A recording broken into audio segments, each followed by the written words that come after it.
زلنا مواصلين في تغطيتنا الخاصة لليوم الثاني من الفورم فارماسيوتيك انترناسيونال هوني في البالي دي كونغري، ومواصلين مع ضيفنا الموالي سيدة عادل جيتوني اسوسييت بروفيسور جوستافسون سكول اوف بزنس يونيفرسيتي اوف فيكتوريا. اهلا وسهلا بك، فرحانين برشا اللي انت معنا في اكسبريس اف ام. مرحبا يعيشك. يعيشك يا سيدي. الوغ اون فو برون فريمون معناتها فريمون هكا في اخر لحظة، وانت كنت توا في البانيل اللي كان موجود هوني في البلانيير في الصالة البلانيير اللي هو transformer les chaînes de valeur pharmaceutique en Afrique, rôle de l'IA. حابين نرجعوا على ثلاثة نقاط. أول حاجة قلت لي يلزمنا نحكيو فيها اللي هي définir اليوم les chaînes de valeur بالنسبة للسيكتور pharmaceutique سي عادل. Donc la question importante اللي يلزمنا نفهموها هي إنه le positionnement نتاع أي outil هو في la chaîne de valeur.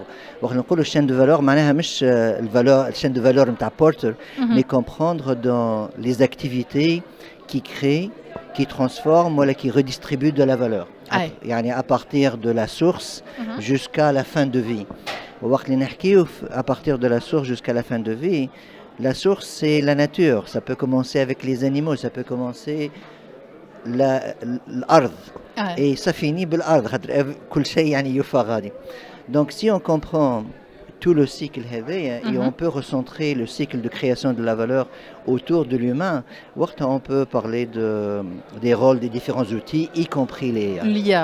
Y compris l'IA. وإحنا قبل ما نحكيو على l'IA و l'importance نتاعها ويا quelques enseignements اللي خرجتوا بهم justement à la fin de ce panel. فما نقطة مهمة قلتها إنه il faut redéfinir ou recentrer اليوم le rôle de l'humain au sein de tout cela. Ça, c'est vraiment important. Par exemple, une des choses, des critiques que j'ai par rapport à la modernité, c'est d'avoir transformé l'humain en tout simplement un consommateur et qu'on a concentré tout sur l'aspect matériel. Par exemple, aujourd'hui, on reconnaît l'importance de la santé mentale. Mais pour des millénaires, dans nos cultures, dans nos historiques et ainsi de suite, l'humain, le bien-être de l'homme dépend de plusieurs facteurs. C'est pas juste les médicaments, ou elle est juste ce que vous mangez. C'est un peu le côté social, les relations, se sentir en paix, se sentir. Tous ces aspects, ça fait partie de la question de la guérison. Donc, on a besoin. Si on veut faire ça, on doit arrêter de penser en médecine de guérison, mais plutôt une médecine de prévention. Comprendre que l'humain est complexe, socialement, psychologiquement.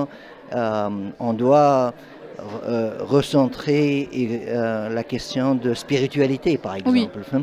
Donc, c'est des choses qui sont très importantes et dans toutes les civilisations anciennes, les gens ont compris ça. Pourquoi on a éliminé toute la médecine traditionnelle? Et la réponse est simple, parce que ça fait pas. Il y avait d'autres choses avec lesquelles on peut faire plus d'argent. D'accord. Donc, pour vous, ok pour le développement, ok pour اليوم أن نكونوا à la pointe de la technologie, mais sans omettre pour autant l'aspect humain de la chose, l'aspect traditionnel entre guillemets qui peut perdurer ou اللي finalement نرجع يمكن لكلمتك الأولى نحكيو على الأرض نحكيو على les plantes نحكيو على هذا كل اللي finalement c'est un cercle en fin de compte. Donc هذا مهم جدا. لوتي نتاع ليا اليوم في وسط هالشيما هذا والشيماتيزاسيون هذه كل كيفاش تراوه نوتامون وقت اللي نحكيو على une souveraineté africaine. Bon, c'est un excellente question. Le point est la souveraineté africaine. Il faut revenir sur le point que sur l'aspect technologique, l'Afrique est en retard, la Tunisie est en retard. Donc, on ne peut pas compétitionner là-dessus. Bien que les compétences موجودين. Les compétences موجودين, mais l'investissement technologique, ainsi de suite, harbo barsha. Mais on peut développer, on peut changer le logiciel de ces systèmes. Imaginez, ces systèmes vont utiliser des connaissances qui sont obscures à l'Occident. Donc ça nous donne un avantage concurrentiel d'une façon incroyable. Donc on peut commencer à utiliser l'AI qui est basé sur un raisonnement beaucoup plus traditionnel. Qui n'est pas, les gens qui développent l'AI في Silicon Valley ou في الصين ou في Montréal ou في غير, ils connaissent pas ça. Et c'est ça où on a un avantage important. Le deuxième, la question de souveraineté.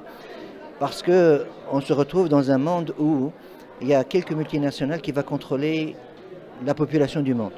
D'accord. Quelques personnes vont avoir la capacité de contrôler le tout.